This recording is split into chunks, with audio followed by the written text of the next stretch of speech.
Council meetings are long and boring. Wouldn't it be great if they were short and unboring? This is why I have invented the 5-minute meeting.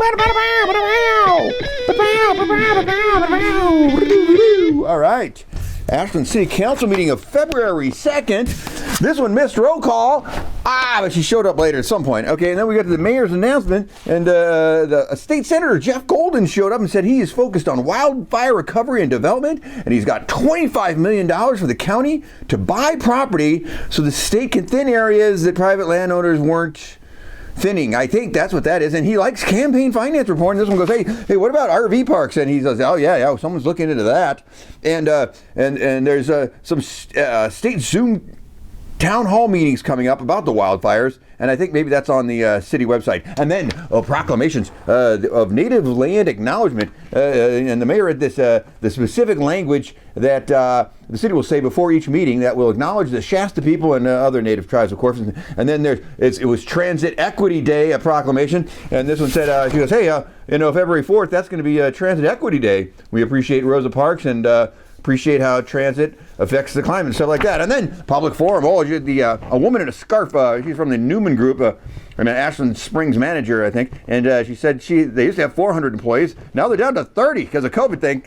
And they want the city to find some non-Shakespeare activities to promote. And then, of course, the lady for Lawyers for Justice lady, she's there all the time now. She said, don't ignore the issue of racial justice. The city should keep talking about Aiden Ellison while the Racial Justice Commission is slowly ramping up. And then the Transportation Commission report. Oh, COVID killed a bunch of sidewalk and crosswalk plans for the year, but parking and signage requests from citizens were still implemented, and they still chimed in a lot on other projects in the city, and they worked with the climate people and the evacuation plan people, and I think they have a pilot parking permit plan for next year to get parking permits in, I think, the railroad district area, and there's a new 20-mile-an-hour speed limit plan coming up for more neighborhood streets. Boy, get ready for those 22-mile-an-hour speeding tickets, wherever that's going to end up being. And then, the city manager report. The human resources lady said, the new city manager recruitment process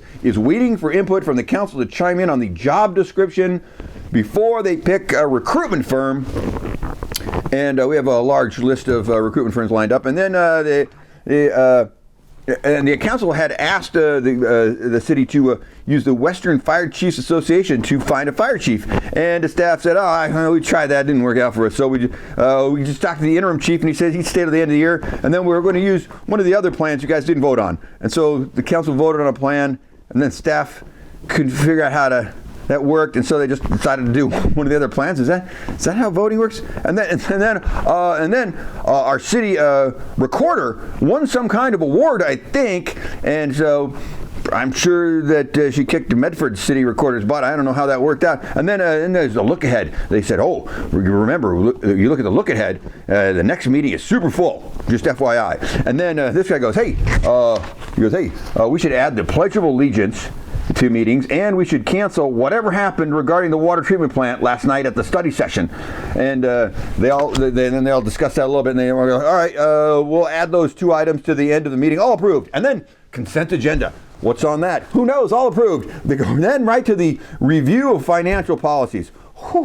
The city finance director said, we're reporting to FEMA and the feds and the CARES Act and county official stuff, so we're busy. We're just, super busy. And she spoke a bunch of financial gobbledygook, and then she talked about how whatever she said helps with transparency. It was a long talk. If you were to Google gobbledygook, that's one word, you could find a transcript of whatever she just said. And then this guy said, he goes, hey, this doesn't make any sense. Wow, why are these changes, and will they save us money? And the finance director said, blabberty blab blab, and then transparency. And then this one said, you finance director, are an angel. And then a wildfire town hall discussion. The city guy said, hey, how about we pick February 24th or March 3rd? And then this one says, my people, fire friends I know, want to do March 10th. And then this guy goes, I vote for March 10th then. And then it's all approved. We're going to have a city wildfire town hall on Zoom, I think, So stay tuned and check in with the city website for more specifics on that. And then council liaison appointments. Those are apparently all listed somewhere in the city webpage, and every councilor was on board, unlike last time. This guy didn't like them. Everything's fine now.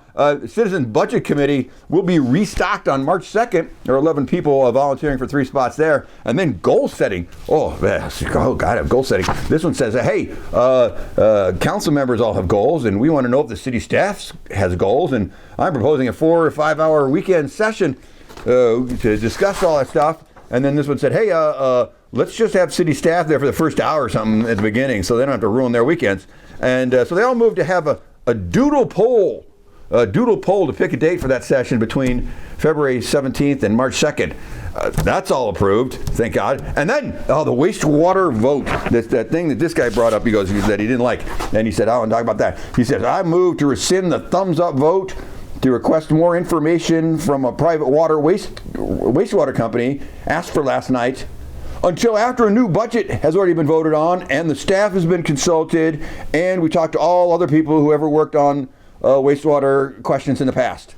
And this one goes, she goes, well, we should definitely have lots of more information before we ask for this information.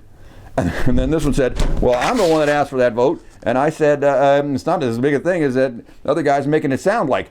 And then this one said, hey, so maybe we can make some changes and just not have this crazy vote right now. And then this one says, I repeat my previous motion.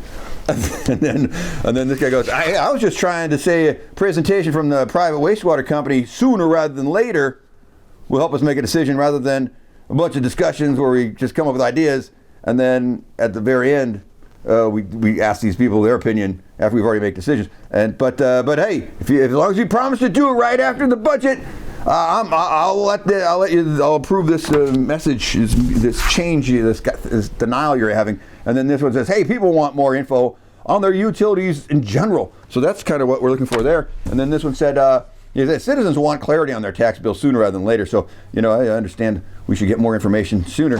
And then this guy goes, I repeat my previous motion, and that was it. And so they all approved it. And then reviving the Pledge of Allegiance at the beginning of meetings. And this one said, hey, we should do this as it fell away during our Zoom meetings. We just stopped doing the Pledge of Allegiance.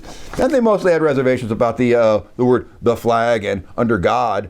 But the pledge recited by the mayor, where she doesn't say the words "under God," was all approved, and that's the end of the meeting. You're welcome.